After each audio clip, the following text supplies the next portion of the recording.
Hi, fifth grade. We're on Tuesday, review week 3, and today we're going to be working with fractions on a number line. Make sure you have your Google Classroom slide open. You can have this video playing and half screen so that you can both watch the video and do the problem on your classroom slide at the same time. You also might need a piece of scrap paper, so have one of those handy as well. My directions say, examine the point on each number line and determine the fraction. Then write an equation that would equal the sum. Show the addition equation on the number line. So the first thing that I'm going to do is look at my point on the number line here and determine the fraction. I have a whole number of 4, so I know that I need to put a 4 here. And then my fraction, let's see, how many parts are there between my whole numbers of 4 and 5?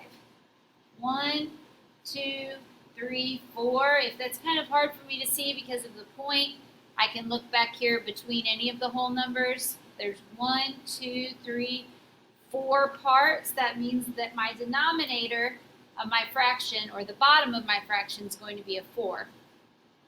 Then what my point on my number line is on the first mark over in between my 4 and my 5. So that's going to be my numerator. My fraction for this point would be 4 and 1/4.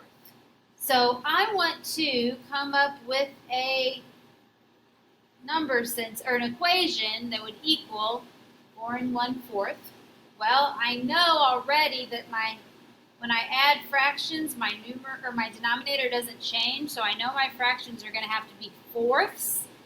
I could come up with any equation that I wanted to, as long as my answer would equal 4 and 1/4. So if I wanted to do, let's say I did 1 and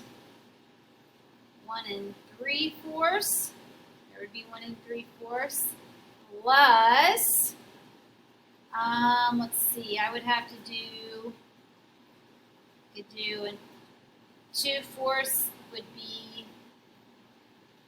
if I did 2/4, that would be the same as a half.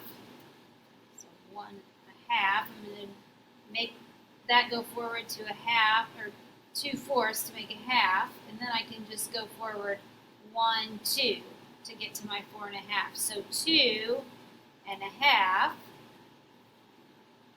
would get me to 4 and 1/4. 1 and 3/4 plus 2.5. So I'm jumping forward 1/2 and then 1, 2 would get me to 4 and 1/4.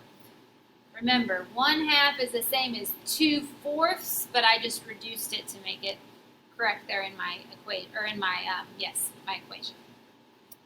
Okay, you're going to do letter B and letter C on your own. So remember, first you're finding out what fraction that point is at.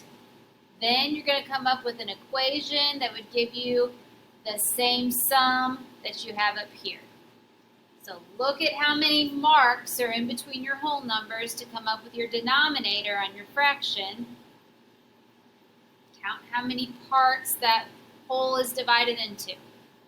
Work hard. Make sure you turn it in.